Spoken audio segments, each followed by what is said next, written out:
Hello friends! Today is January 17th and it is the first anniversary of my YouTube channel. To celebrate, I wanted to do a small Q&A, and because we've also reached 200 subscribers, thank you so much. I said that I would do a video about my top 10 books of all time. I didn't manage to narrow it down to 10, but I will still be talking about a lot of books that I loved.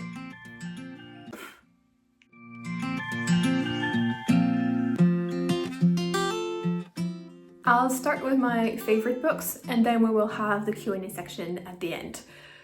For my favorite books, as I said, I was not able to narrow it down to 10, so I've gathered them in different categories because that's kind of the challenge. I read rather widely and in different genres, and so it's really hard for me to pin a non-fiction book against a novel, for example. So I had to make a bigger list and look at different categories and angles to make my selection. My first category is childhood books, and I have 5 of them. The first one is Le Jamais Content, which would translate as something like the never happy, the never satisfied. It's the story of a little duckling who is very dissatisfied and very jealous of some attributes that other animals that he encounters have. So he asks Mother Nature to give him those attributes. And as he goes, he starts to be more and more real looking until he turns into a platypus. I love this story when I was a very little girl, and I think that's where my fascination for platypuses started. So yeah, I think it's translated into English, but I don't know what the title would be. It's a classic short story for children. I still have the original edition with the original illustrations, which are really pretty. I don't like the new version as much. So yeah, it's falling apart a little bit, but it's one of my favorite stories and a dear childhood memory. The next one is more than one book. It's the Harry Potter series, and obviously I think, like as many readers, I've been very disappointed with the opinions that J.K. Rowling has voiced in the past years. I definitely don't agree with her worldview on those points, but no matter what her political opinions are and how much I disagree with them, this story is still very dear to my heart. I grew up with Harry Potter. It's the first series that I binged read. I pre-ordered the books. I was waiting at the bookshop to pick up my copy when it was coming out, and I was reading until the wee hours of the morning to finish it. I couldn't put it down. And so it's been very formative for me, and despite all the polemics and disagreement and anger that might be surrounding the author, the story still means a lot to me. So I usually try to avoid talking about it on my channel because I don't want to give it more promotion, nor that it's gonna make much difference. Like Harry Potter doesn't need me, but for this selection I had to mention it. So yeah, that's one that shaped my childhood for many years. The next one is another fantasy series. It's His Dark Materials by Philip Pullman. I obviously read it in French when I was a kid. This is the English edition from the Everyman's Library, which is absolutely stunning. And just like Harry Potter, it's a series of books that really shaped my childhood, that really helped develop my imagination. And then now as an adult, it's an amazing tool for me to practice foreign languages. One of the biggest tips I would give about learning and practicing foreign languages is to read books that you have already read in your native tongue or in another tongue that you understand very well, because it really ups your understanding, and so you're going to get much more from it in the target language that you're practicing. So I've read these in probably 4 languages at this point. I read them in French when I was a kid, I reread them in English, and then later on in Spanish and in Swedish. So yeah, it's probably one of the books that I've reread the most at this point. The next one is this little nonfiction book about Helen Keller. It's the true story of a little girl who was born deaf and mute and blind. So she was very much cut off the rest of the world for a few years. And her parents hired a nanny who was called Anne Sullivan, and she helped Helen gain language and be able to communicate with the outer world. So this story for me as a kid was so fascinating and so exciting. I was really impressed with Helen's will to learn and expand her world and just her intelligence and what she's been able to accomplish.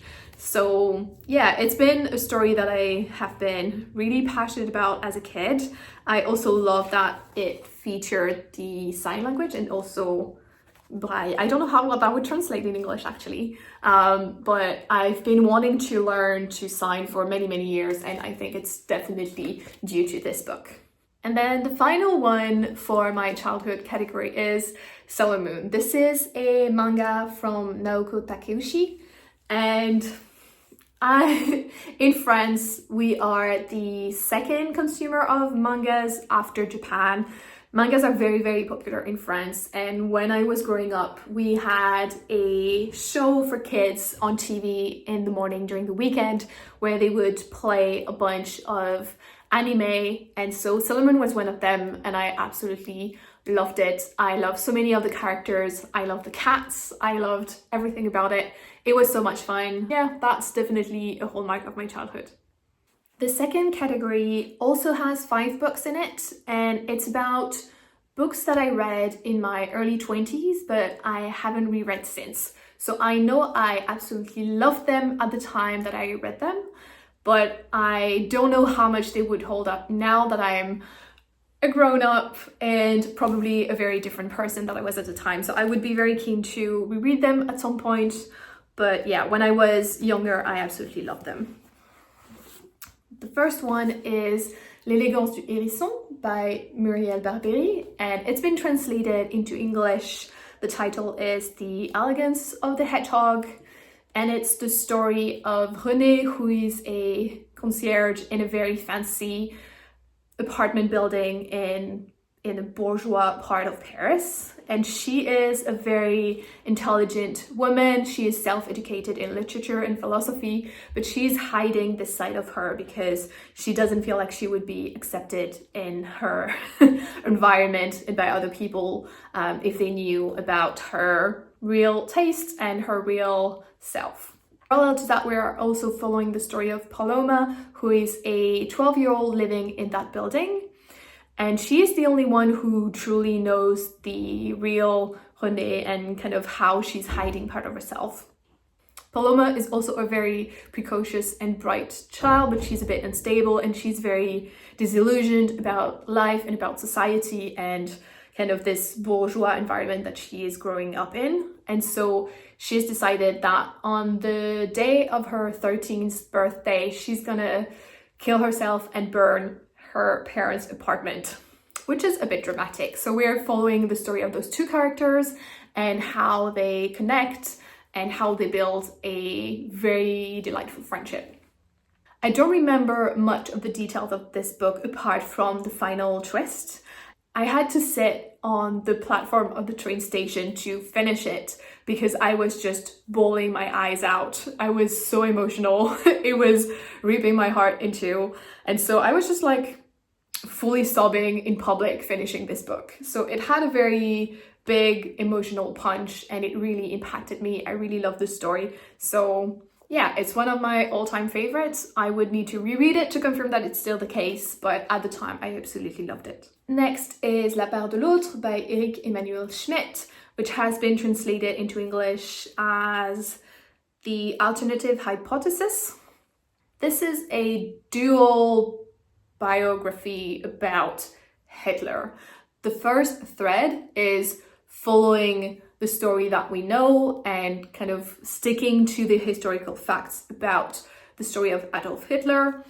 The second part of the story is an alternative biography with the first one, and in this one Hitler actually was accepted into the Vienna Academy of Fine Arts, to which he applied when he was a young man, and in real life he was rejected. And so Eric Emanuel Schmidt kind of take is that that's kind of a turn of history, and that made him very bitter, and that's what led him to the political career that we know of. And so in the alternative biography, he's accepted, he becomes a painter, he's much more fulfilled and happy in his life. And so it's the contrast between the two stories.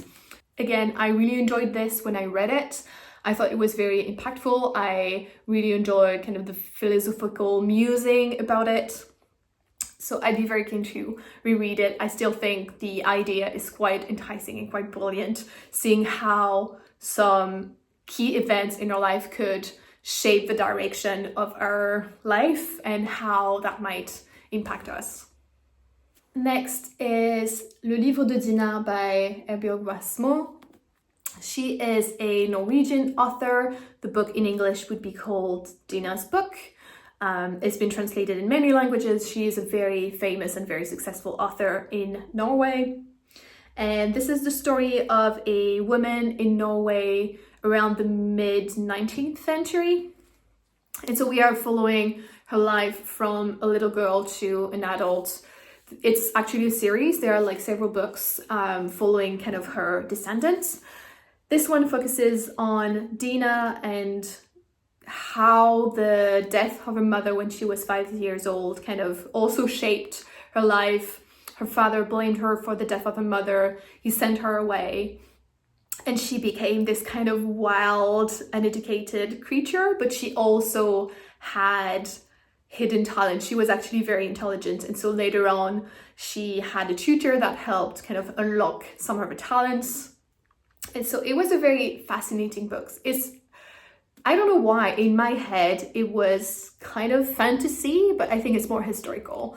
I think the fantasy element is more like magical realism actually, because she is haunted by the ghost of her mother, I think. As I don't really remember much, that's why I need to reread it, but from the research I've done.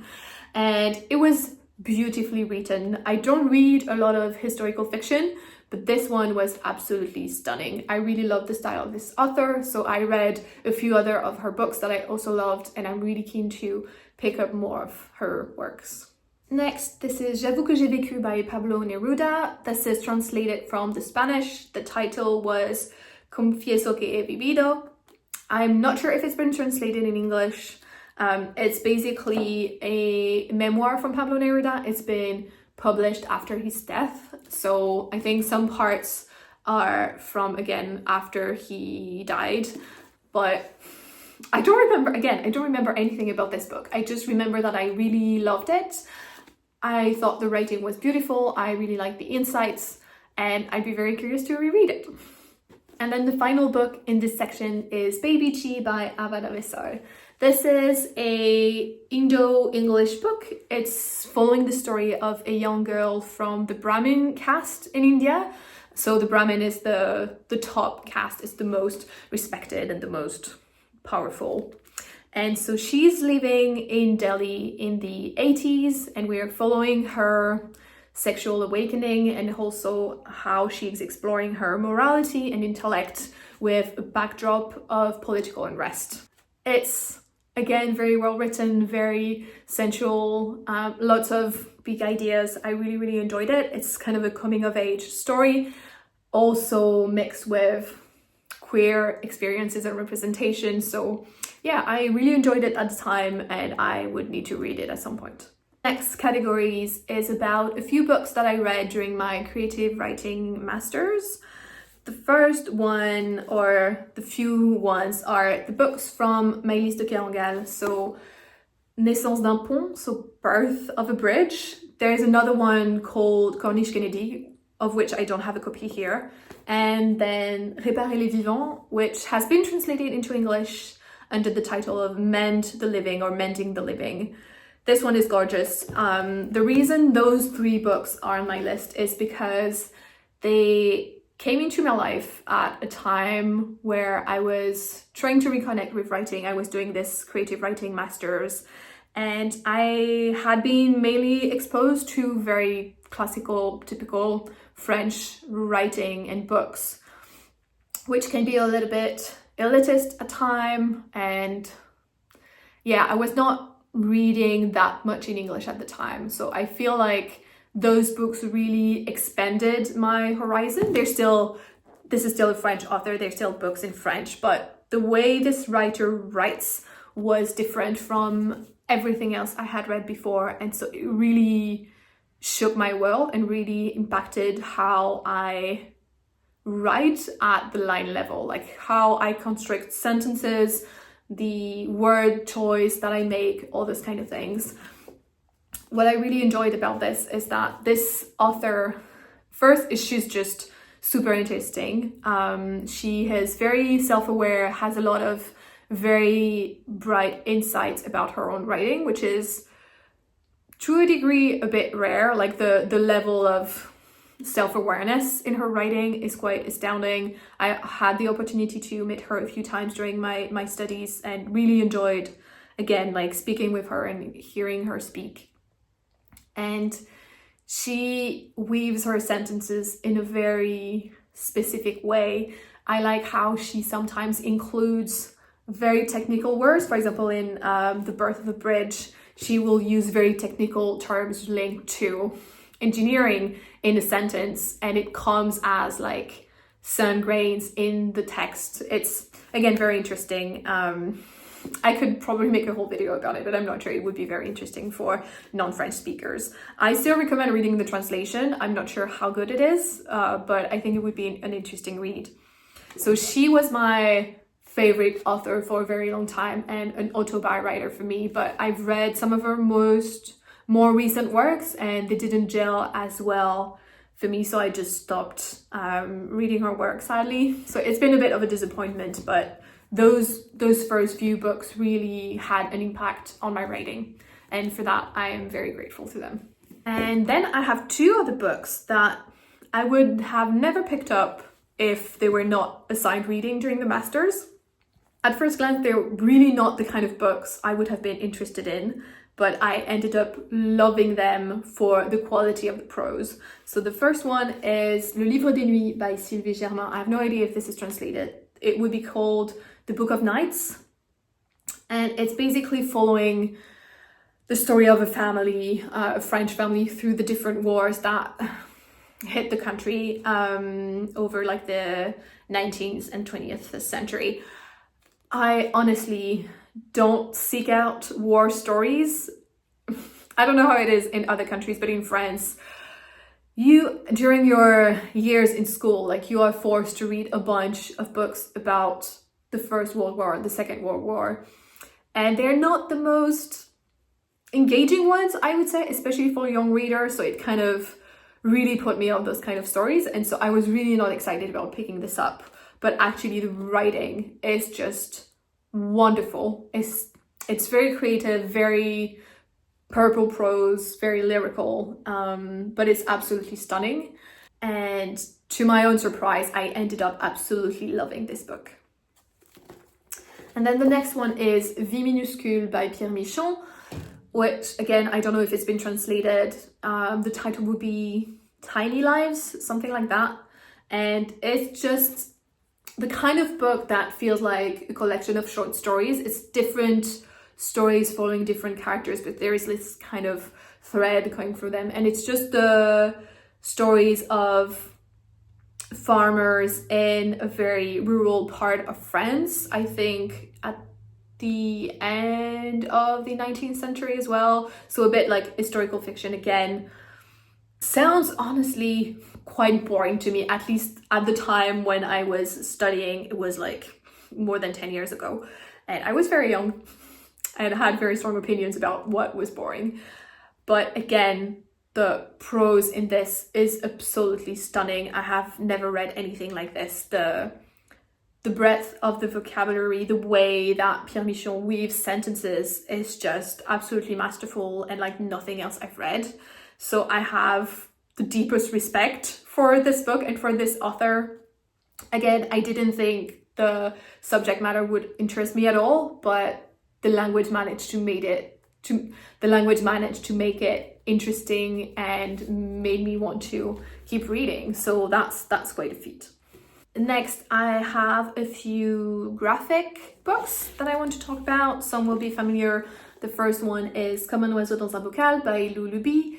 And this is following two main characters who are A-types. They have high intellectual potential. And this book does a really good job at portraying the two main categories or profiles of people with high intellectual potential. So this book is on this list, first because it's very well done, but also because it's the book that made me realize that I was neurodivergent and kind of opened that path of that new horizon in my life. And now it's a topic that I'm really passionate about, that I want to learn more about. I'm like reading more books on the topic. I hosted Neurovember last year. So yeah, it's a great book. I don't think there is a translation for it, sadly, but if you read French, highly recommend. The next book is Todas las personas que fui by Alfonso Casas. I've talked about this book quite a bit. It's in Spanish and it's a beautiful exploration around the different version of ourselves and how to reconcile the hope we had as a younger self for what we would become and forgiving ourselves for maybe not fulfilling those expectations. And on the other side, also appreciating the past version of ourselves because they are what led us to where we are now. And without them, we would not be the same person. So it was a very emotional read. And again, if you read Spanish, highly recommend. The final book in this category is a Swedish book from Maja Säfström. She is a Swedish illustrator and it's fantastic facts about animals. And it's just like a children's book with gorgeous illustration and little facts about animals. I love her style. I have a number of prints from her, and I also have a tattoo of one of her illustrations. So yeah, I really loved it. It's one of my favorite books from Sweden, and yeah, I think it's really, really pretty. I'm pretty sure it's been translated, so if you have a young or not that young animal lover around you, I think they would really enjoy this. Then I have 3 novels that are more recent and that I really, really loved. The first one is Into the Forest by Jean Hageland. It is a coming-of-age story following 2 sisters living in a forest, I think in California, in a society slowly falling apart. So we are following them and how they are making do with the situation and finding ways to survive in this collapsing context. In a similar dystopian vein, I don't have a copy with me, but I absolutely loved The Wall by the Austrian author, I think Marlene Haushofer. Sorry for my accent. So she is Austrian, and in this book we're following a woman who is not named. She goes to the Austrian Alps for a weekend with her dog, and she wakes up in the morning trapped in the Alps by an invisible wall. Everything outside the wall seems to be frozen in time, and she is protected from what is happening but stuck in this stuck in this area. So she has to again survive in nature and make do with what she has and find creative ways to survive. It's a very, again, impactful book. It's quite fascinating to me how very mundane tasks that she has to do every day can be written in such a fascinating and gripping way. I think it's really a masterpiece. So yeah, again, a book that I really enjoyed. And then the last one, if you've been following my channel for a little while, will be no surprise. It's The Mirror Visitor by Christelle Dabos. It is a fantasy series following Ophelia, who is forced into a convenience marriage with a very cold and mysterious man. Absolutely love this. Lots of neurodivergent representation, even though it's never named. Again, gorgeous and very smart and unique writing. I think It's supposed to be YA, but it's also very mature, both in the themes that it touches on and the way it's written. I absolutely adore this book. I need to reread the rest of the series. I reread the first one recently, and again, loved it even more than the first time. So I want everyone to read this. The final category is nonfiction, and I have 6 books to talk about. I will try to go through them fairly quickly, otherwise this video is going to be an hour long. The first one is a language book. It's the Méthode Assimile for Hindi. So if you don't know, I studied Hindi. I have a bachelor degree in Hindi, even though I can barely speak anymore because I haven't practiced in years and years and years. But Assimile is a publishing house specialized in language learning method, and it's honestly some of the best books on language learning that I've had the pleasure to work with. They are absolutely great, and this one was used as a learning material during my studies. It's absolutely brilliant. I love it. It's been used and used and used, and so besides being a great learning language tool, they have many other languages. It's also one that's very sentimental to me because, again, it's linked to my studies. I had a fantastic time studying Hindi and working with this book. Next is The Culture Map by Erin Meyer. I have some critiques or some doubts about the methodology, like the science validity of what is in this book, but I think it still holds and it's still fascinating. It presents 7 dimensions on which different cultures varies. So for example, in the way we communicate, like how direct are we, like how she talks about high context versus low context. Low context, for example, English, usually refers to cultures where like it's easy to understand what's going on, versus high context, you have a lot of things that are implied, and so it's not necessarily obvious for an outsider to understand what's going on.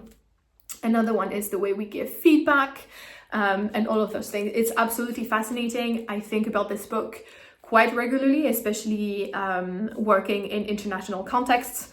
So if you love culture, this is great. I highly recommend. Next, this is a memoir. This is Dreaming in Hindi, Life in Translation by Catherine Russell-Rich. I found this book when I was traveling in Australia, and honestly, I felt that this was written for me. It's the memoir of Catherine, who is at a point in her life where everything feels like it's falling apart. She's getting divorced. She's in remission from cancer. And so one way she decides to deal with all of that is to travel to India for a year and learn Hindi. And so it's the account of her adventures and her process of learning the language. So I absolutely love this. I wanted to translate this book in French. I reached out to the publisher and was very successful, sadly, because the author passed away a few years ago, which was really, really sad.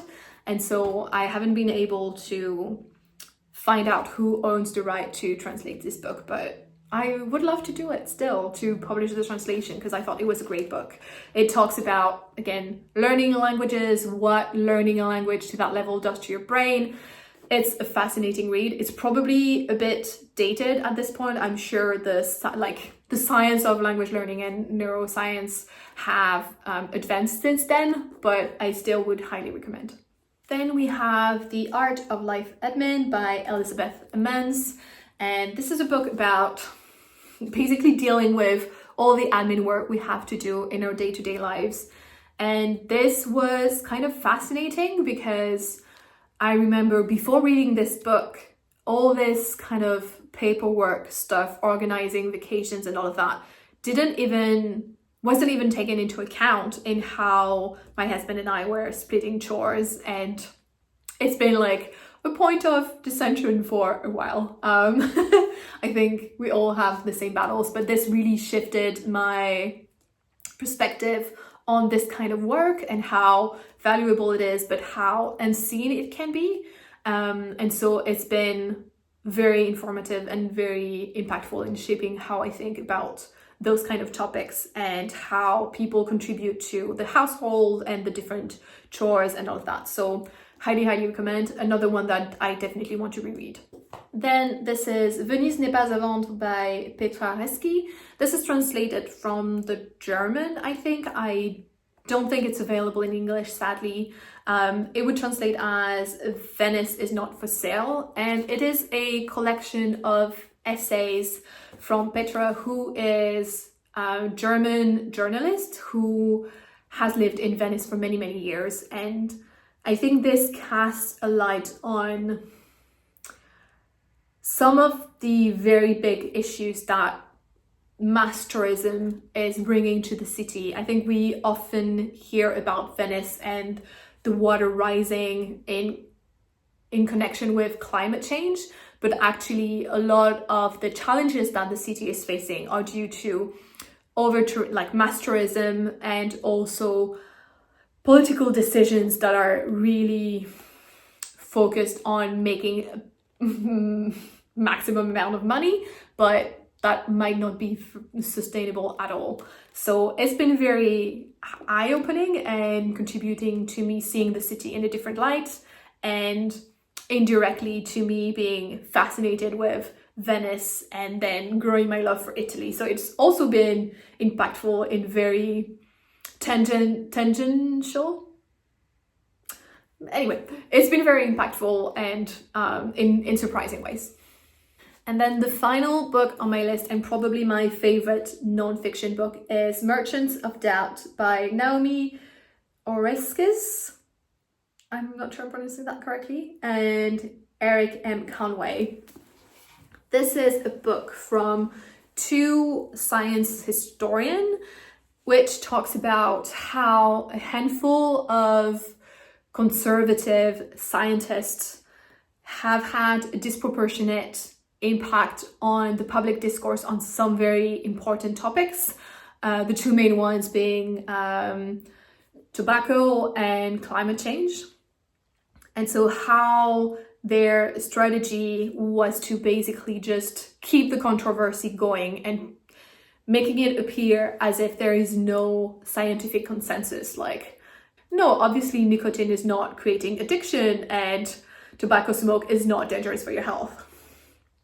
Well, yeah, science today would disagree, but by being merchants of doubt, by keeping the controversy alive and going, they were able to further the interest of those industries. It's a fascinating read, very well researched.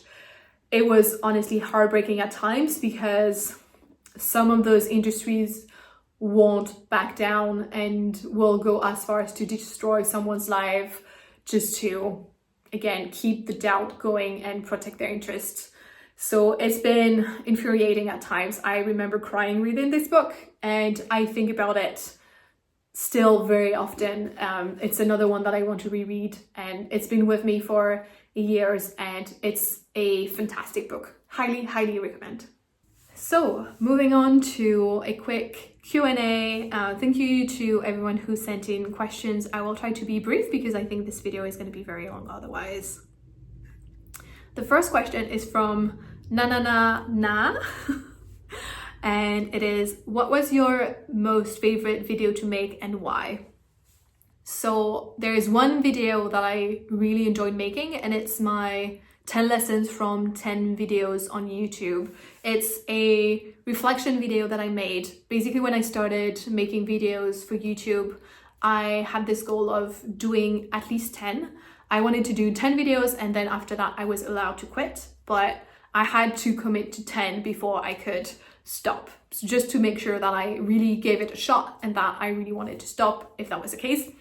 Not the case, obviously, because I'm still here, but I really enjoyed making this video because first it was marking a milestone for me. I was quite surprised that I reached 10 videos also as quickly as I did. I really enjoyed the process, and so yeah, there was no question about stopping. I just kept going and really enjoyed it, and it went quite fast. And I also really appreciated it because, again, it was a reflection video, so it was good to take a moment to step back and reflect on what I had just accomplished and to try to extract some learning from it. So it's been a really fun one to make, and one that I watched again in preparation for this and really enjoyed looking back on. So yeah, it's one of my favorite. But then another type of video, like more broadly, a type of video that I really like making is my monthly reviews. Those are definitely not the most popular on my channel. They're not the ones that get the most views, but I do really like them because they're like a time capsule for myself. I'm quite enjoying this idea of being able to look back on what I was doing at different times. And so yeah, I do enjoy it. It's kind of fun. I just like take small snippets during my month and make a little montage usually. So yeah, those ones I really enjoy as well. Then the next question is, what's the biggest challenge you encountered? Honestly, I think the biggest challenge was filming and posting my first video.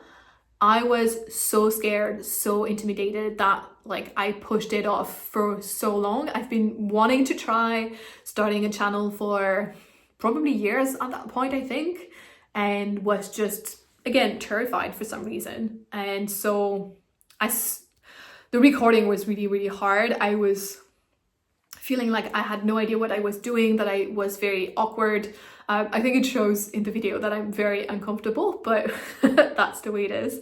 And posting it also was very nerve-wracking. I don't know really what I was afraid of, but yeah, there was something holding me back. And the moment I published that video, then that kind of vanished. Then it was much, much, much easier to keep going and to continue filming, becoming more comfortable in front of the camera, and being actually excited to be posting videos and seeing the reaction and interacting with people.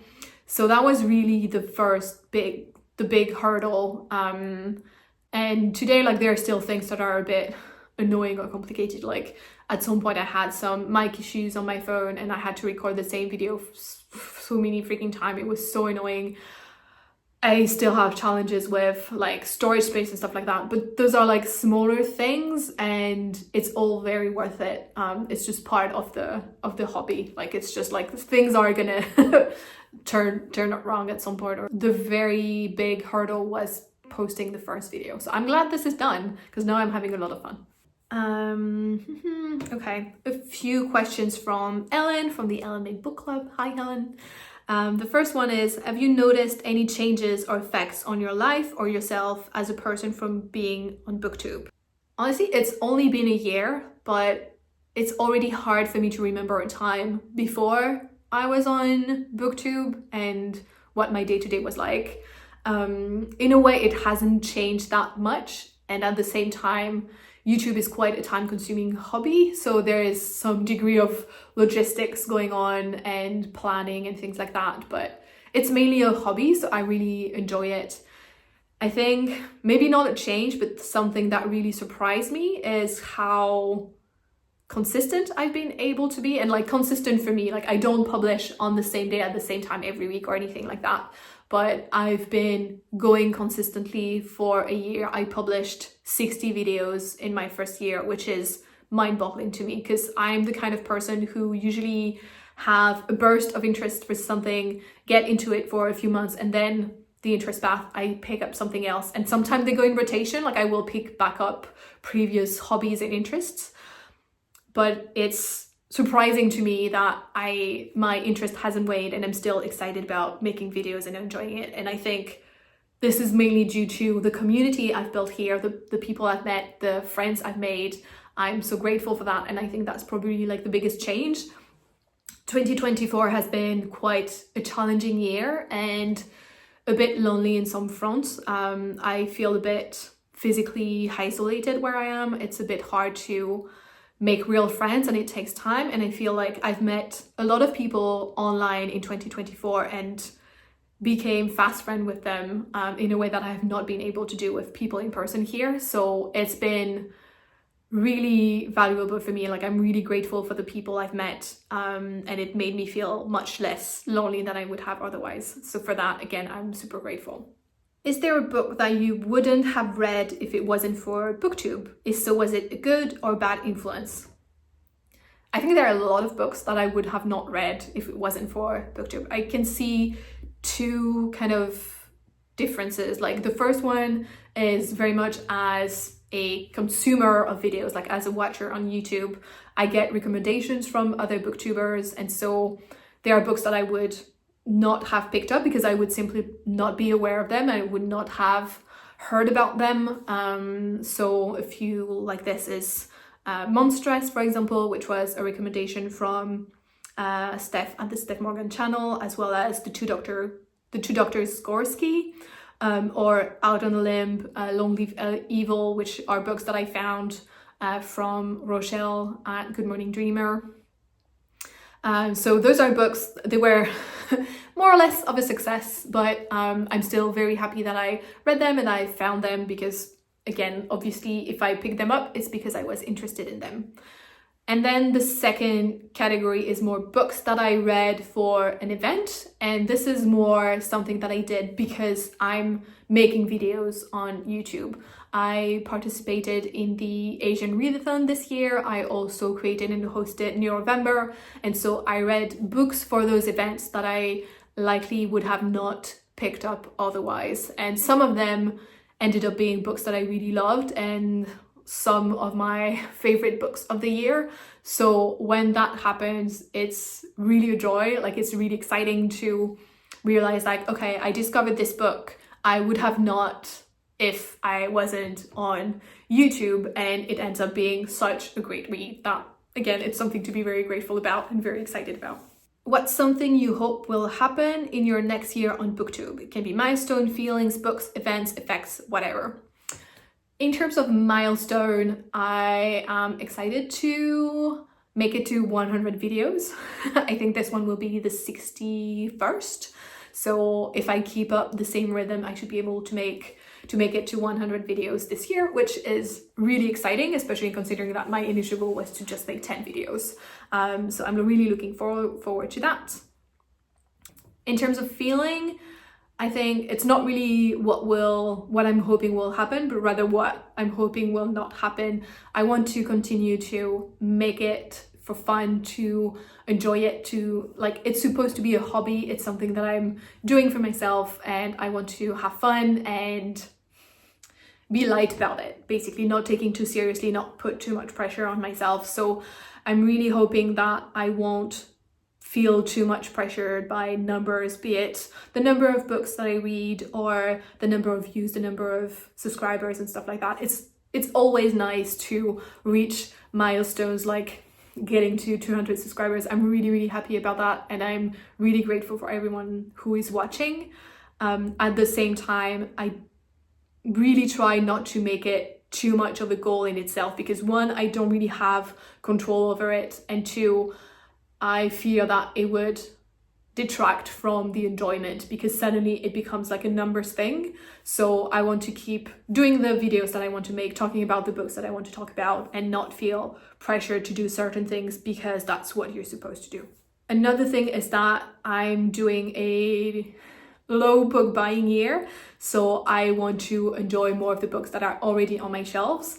And yeah, I'm really hoping to find those binge-worthy books. I feel like in 2024, there are books that I really enjoyed, but I haven't found books that I'm like are absolute instant new favorites, book that really worked my world or changed my perception on the world or things like that. I think we all had this experience at some point in our lives where we just like find a book that is so engaging, so exciting that we just want to curl up under the blanket and read until the wee hours of the morning with like a headlamp or something. I used to do that when I was a kid, and yeah, I feel like I haven't found that very often in the past year. So I'm really hoping to find more of those books. In terms of events, I'm planning to host November again this year, so probably in a new format with some improvements, but I'm very excited about it, and I hope you will be joining me when the time comes. Hi, Editing Cat here.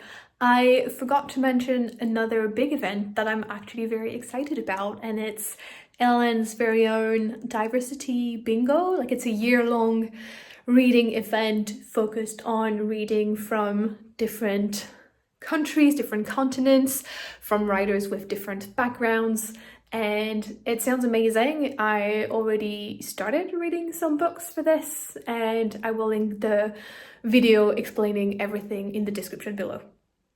And then another thing I'm hoping for my next year on BookTube is to keep deepening the relationship that I've made. I've met incredible people. I made some friends that I really cherish and appreciate. So I want to continue to care for those relationships and hopefully meet new people as well.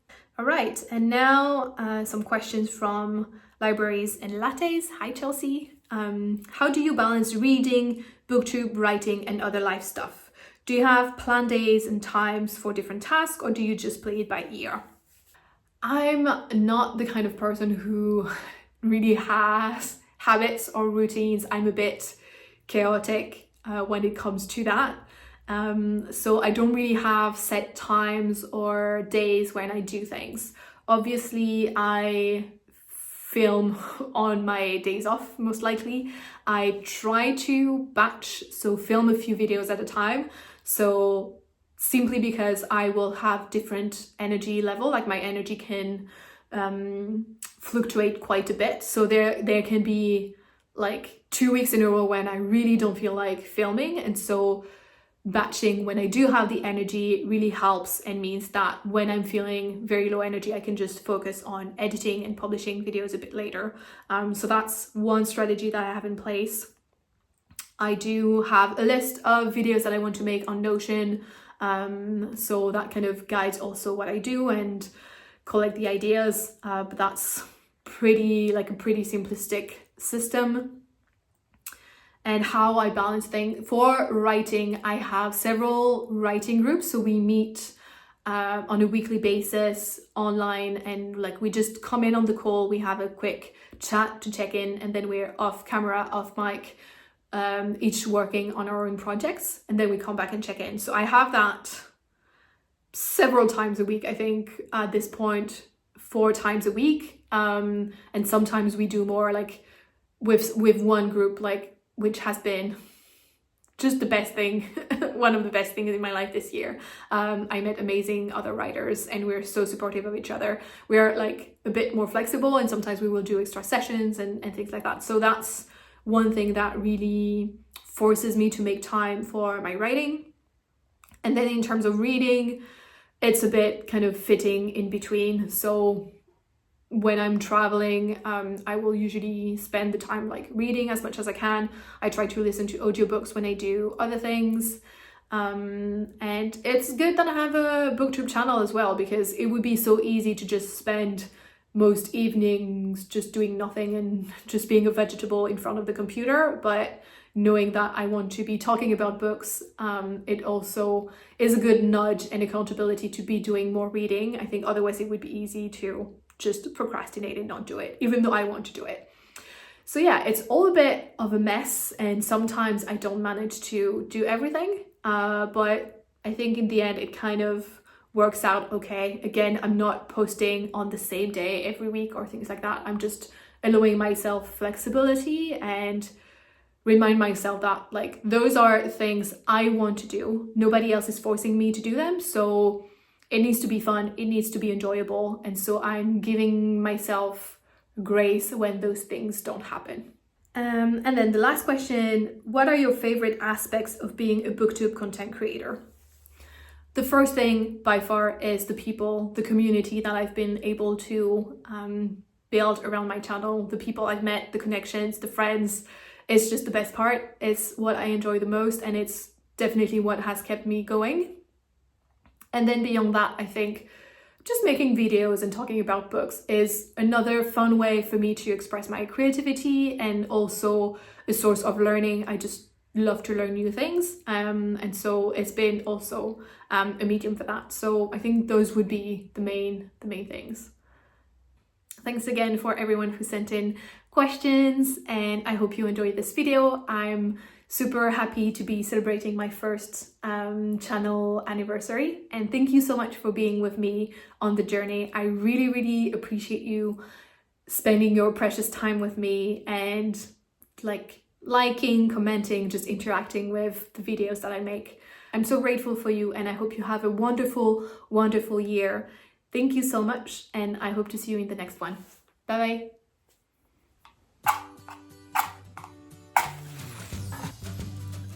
Ooh.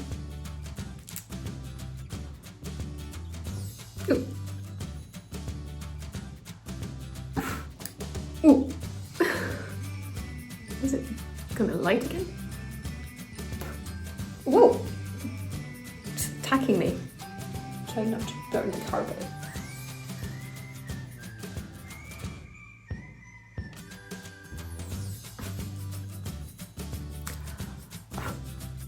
Okay, I think it's gone now.